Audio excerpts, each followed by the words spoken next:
Hello, welcome to the channel and thanks for joining me. So we've got an unboxing video today and I don't think I know what this one is. I'm waiting for a couple of boomboxes at the moment, so this will be one or the other. It's arrived in this most immaculate box. It's a brand new box by the looks of it. There's no markings on it at all, apart from a label which I just removed, which peeled off rather nicely. So anyway, let's have a look, see what we've got and see if it works. Just look at this. This is quite something. I've got a feeling this is going to be a bit of a mess. Right, well, there's definitely a rattling noise coming from it. I'll be annoyed if it got damaged during transit because I've literally just sold the one. I had one of these for spares. Never thought I'd be working on another one, so I sold one. I sold my spares unit, and now I might need it again.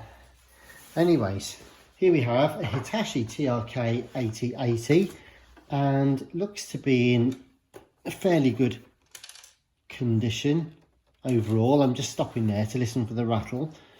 And yeah, okay, so here it is. Anyways, it looks, as I say, pretty tidy. Both the aerials are intact. Yes, they need a polish. They're obviously a bit corroded, but the aerial tips are present.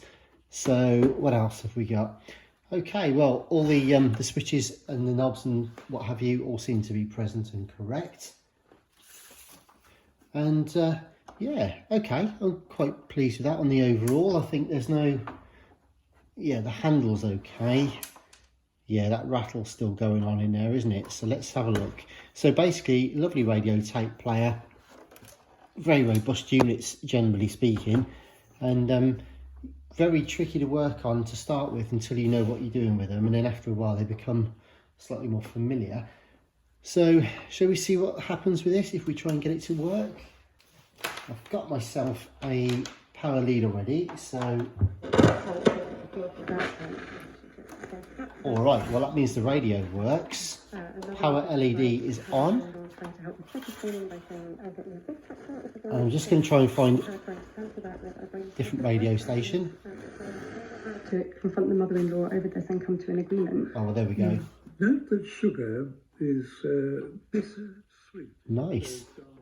Okay, balance control works. Home baking without birthday cakes, as examples if Base works. the right size of sugar. Because sugar has this negative public value linked to ill health. Does make me laugh. We've got to go to test these things and then you'll find that like the bass is fully on and the treble's fully off, and you think, do people actually listen to it like that? We've got AFC for the radio as well to help lock into the station. And actually, I'm just going to see, let me just have a look, go into stereo mode now. And I just want to see to make sure that indeed we've got FM stereo lights.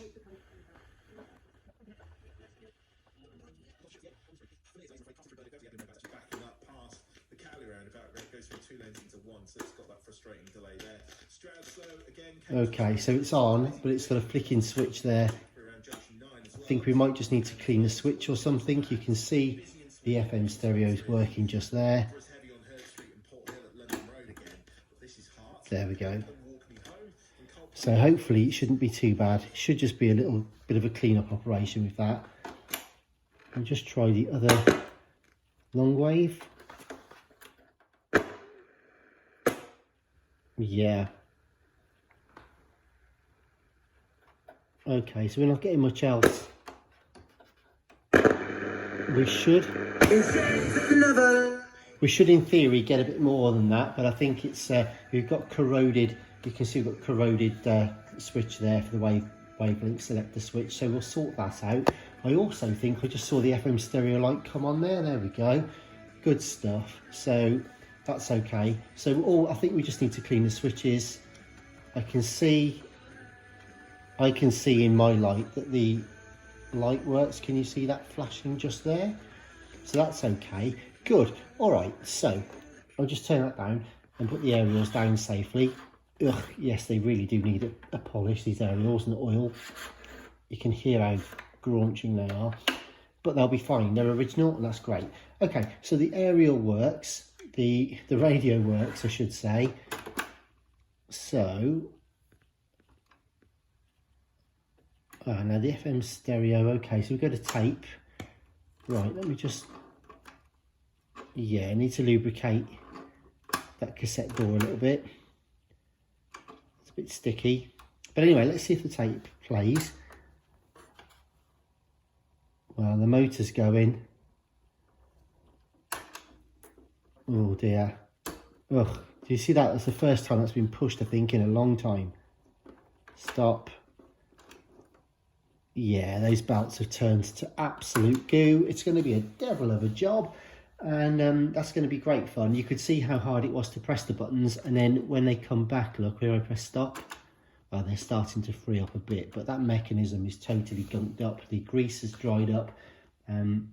Yeah, the belts have obviously turned to goo, as they do on these Hitachi units, and I think there are, the 8190's got 5 belts. This one I think has 3. I think it's only got, I say only, but I think this one's only got 3 belts, possibly 4. So yeah, 3 I think. There's a main flat belt, there's a counter belt, and there's a transfer belt as well. So they'll have turned to goo and coated the pulleys and heaven knows what else with all black tar. So that will need doing, but I can hear the motor is definitely turning, which is great. So I'm not actually too worried.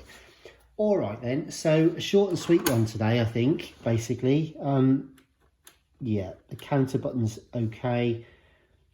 Yeah, I'm just having a look. There's nothing really to say much at the moment now then, except to say for this, I think is going to be a day job, as it were. I've done a full restoration on one of these, including a full recap. I think 62 capacitors, which I'm still waiting to edit the video together for that one.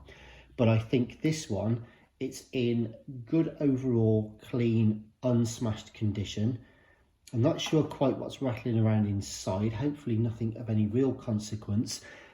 Certainly nothing that stopped the radio from working. And I believe the tape should work as well, because the motor's running and there's no play, fast forward or rewind. So I don't think there's a problem with any of the linkages. I think it's just the belts that have gone.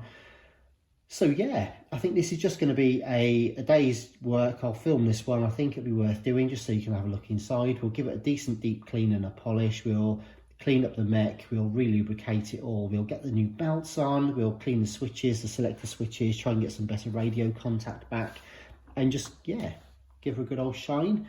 And that should be that. So, all right then, well, the Hitachi TRK-8080, there she is. That's a quick initial appraisal. Thank you very much for watching. Please do consider subscribing if you haven't already. It'd be great to have you on board. And to my existing subscribers, thank you very much for hanging around. It's always great to have you and to read your comments. So stay safe, and I'll be back soon. Until then, bye-bye for now.